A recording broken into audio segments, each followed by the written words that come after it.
Okay, welcome to another episode of Wayne's World Garage. Today what we want to do is talk a little bit about the log arch I built several years ago. And why do you need a log arch? Well, as you've seen from some of the other videos, we wanted to take logs out of the woods and bring them to the sawmill so we can make wood out of them. And most of the logs we have around here are fairly new. They're less than 100 years old, so they're not too much bigger than 3 feet in diameter. Additionally, most of what we want is 8 or 10 foot logs. So here's what we did is we got a bunch of 3x3 iron. It's tubes, it's square tube, and I started welding this thing together. And I've got these axle stubs down here. Okay, and you can see what we did. I took the axle stubs, welded them onto the 3x3, which happens to be 3/16 of an inch thick if anybody cares. And I kind of welded this little back frame assembly here, and that's kind of what works for my machine. So the next thing we want to do is how do we lift these logs up? So what I did is I took some small chain hooks and I just bolted those on to a piece of 2x3. This is 2x3, and you can see we bolted several of them here. And then I made some winch mounts, and I'm not a very good welder, so don't pick on my welds, please. So I made a couple little winch mounts here. Originally, I just had the back winch, and the back winch went to this little pulley back here. Pulley goes up and down, goes through a fair lead, which I machined, and to my log tongs, and it picked it up. And in the front of it, I had a hand crank. And that was pretty ineffective, frankly, because a hand crank wore me out lifting logs up. Okay, so what I ended up doing is I went back on Amazon and I bought another winch. And this winch here, these are not expensive winches. I can't see the name of it here. Super winch, they're both super winches. Yeah, they're both super winches. A little bit smaller winch, but it seems to work just fine. So, and the goal here is we have it right under here and it lifts up just wonderfully. Okay, I power this using this battery. So I power this with a 12 volt AGM battery, which shouldn't spill, and we barely use this. It doesn't lift, only to lift the logs up and to drop the logs down. So for the most part, it doesn't take a lot of power, okay, or a lot of joules, okay, watt hours, whatever you want to call it, to do the work we need to do, okay. So the goal here is I'll back up to a log, as you can see, and then I'll put the back winch on it, lift it up with the tongs, put the front ones around it, lift it up with that, and then let it rip tater chip, and we're good to go. And then we can drive it home, and it works pretty well. The front, I just put a standard, a 2-inch ball hitch on there. So this fits on the tractor or the Kubota here. Either one of them work pretty well. The tractor's a lot heavier, but I would rather use a Kubota because it's a little bit lighter and it's just easier to maneuver. And then we can drive it home, and it works pretty well. The front, I just put a standard, a 2-inch ball hitch on there. So this fits on the tractor or the Kubota here. Either one of them work pretty well. The tractor's a lot heavier, but I would rather use a Kubota because it's a little bit lighter and it's just easier to... Okay, so here we go. We've got the log arch all loaded up, and we've got the Kubota ready to roll. Dog's loaded up. This thing's brand new to me, so I don't have a clue how this GoPro thing works, but we get on the hood. I'll probably fall off and I'll drive over it halfway through this project, which will provide amusement and a few lessons in new 4-letter vocabulary. So let's let her rip, tater chip.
Oh, because they want to play. Go on, guys. There you go. All right.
There we are, the first log. We got two of them, 8.5 foot long.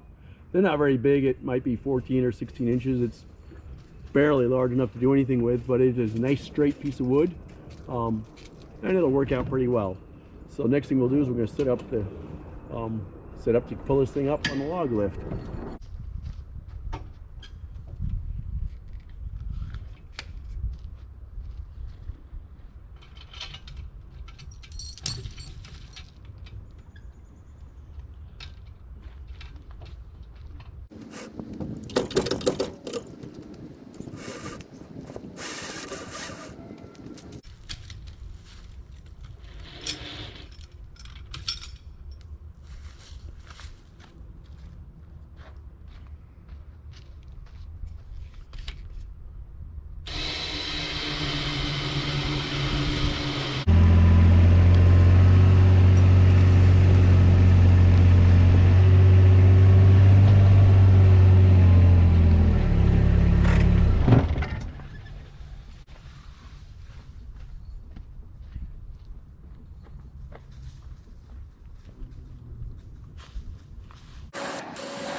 Okay, so we're all loaded up, and now we're going to head back to the house to unload this thing. Let's see how it goes. Wish me luck.